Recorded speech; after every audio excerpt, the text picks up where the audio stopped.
In this video, we'll apply Slate Black hot onto aluminum.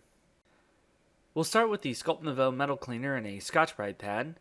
Remember, you can always do an orbital sander or sandblaster as well and use, say, the denatured alcohol or the isopropyl alcohol as well, but the metal cleaner is a very effective tool to use to get it completely degreased and clean and ready to go.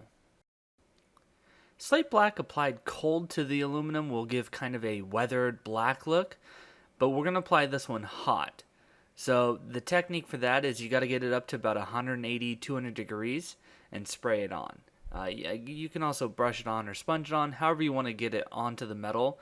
It will react, but spraying gives it a nice kind of technique and appearance. So you can see we're up to temperature, it's just kind of misting off. And we got to keep up that temperature. So we spray a little bit, we hit it back with the heat again, make sure it dries up a little bit. And overall, that's just the process that we're going to repeat over and over again. Now, typically you will get kind of a brownish, almost chocolatey-ish brown, but there's an underlining black to it as well. Sometimes you'll get this white oxide that starts forming. You can see it's just right there on the edge of that ring there. And that's pretty normal. You can see you just kind of hit it again and hide most of it up. Overall, you just kind of got to play with it a little bit and figure out how it works for you. But overall, you can see it happens more when it's not fully up to temperature. So make sure you keep it up to temperature and just keep adding as it's in that temperature range of 200 to 180 degrees Fahrenheit. Now, when you do this is completely a stable patina right here. So as soon as it cools down, we could clear coat it and just seal it in and have it look just like that. But for this particular piece, I wanted to do a water rinse.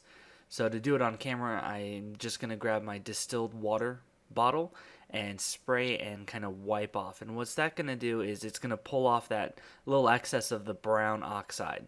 So we're going to see a little bit of that come off, and we're going to be left with kind of a mottled black and brown patina that's just the underlining reaction. So here we're going with the little bit of the distilled water. You can still see it's a rather warm surface.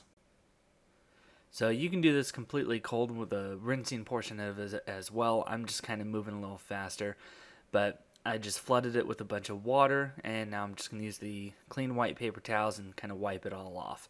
You can see all that brown is just kind of coming off, and again, you could leave it on. This is just the desired effect I was going for this time. So we'll let that dry up because since we have water on it, and here's what we've got so far. It's a very unique, cool, weathered piece of aluminum. So we're going to seal that in with the ClearGuard matte and get that coated with 2 coats of that. And doing this as a base is a great way to get some really cool colors and modeling if you use the patina stains as well. So here we have our final Slate Black on aluminum applied hot. And Slate Black and ClearGuard are both available at www.sculptnouveau.com.